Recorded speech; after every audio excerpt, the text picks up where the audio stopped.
The Boy King is a new play by Julien Cousins about the short-lived monarchy of Edward VI. Often a forgotten part of English history, set in a time between Henry VIII and Queen Elizabeth I, it's a tale of a young boy and the powers behind the throne that plot against him. I visited the Groundlings theatre where they are bringing this story to life. One seemingly forgotten footnote of history is that of King Edward VI, whose reign started when he was just a boy and ended after 6 years. Well, it's this story that the performers of the Groundlings Theatre in Portsmouth want to shed a little light upon in a brand new production of The Boy King. It starts off just before the death of Henry VIII and moves through the years of his son Edward VI, who was on the throne from the age of 9 to the age of 15. So it's the sort of gap in history that people seem to be sure of. They go from Henry VIII to Elizabeth I, but not really sure about what happens in between. Well, it is a new play written by a writer from the BBC. It's very interesting looking at the fight between the Catholics and the Protestants and how England could have been so different. And what of the king? Well, his rise to power wasn't such a long affair. No, unfortunately not. But you do sort of get to see him mature through the years, I suppose.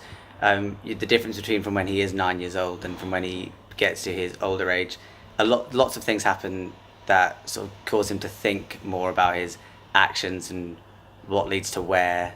And you also see him get to a stage where he's like, no, I need to have guards. The play is full of intrigue and plotting by those who claim to be on the king's side. I'm not a bad man, but I'm an opportunist and I'm quite ruthless. So whatever needs to be done to put myself in a position of power, I will do it. I'm actually sort of getting myself to the head of the council, Lord Protector, because with the Boy King, of course, the Lord Protector is the true power, the power behind the throne. There's some backstabbing goes on, but unlike today's politicians who backstab each other, we kind of do it for real.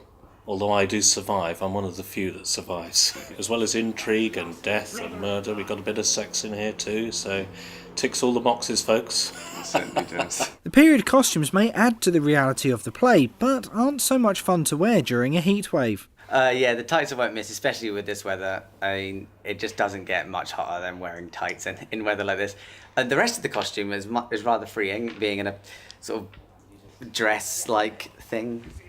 It is quite warm, but obviously in that time people wore all these layers during those times and they never actually took them off or never washed them, so at least we have that privilege that we can put our shorts on, which hadn't been invented at that time. Despite the heat though, the cast are enjoying their Tudor time warp. Oh, very much so. Yes, it's. I think that's probably why we do it. Actually, you know, we still get to dress up and play act. You know, the things that we've always done since we were boys.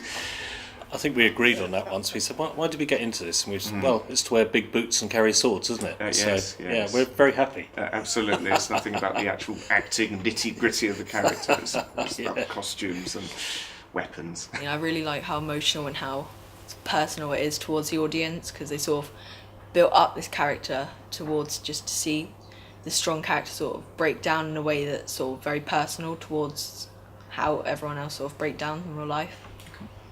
And I like the classroom scene because that is the scene I get whipped in. Getting to know this side of history has been really great. I mean, I've loved history from a really young age, and so learning a part that I didn't really know about, it's just been a wonderful experience, and I'm really grateful for the opportunity. This is Richard Stringer for That's TV.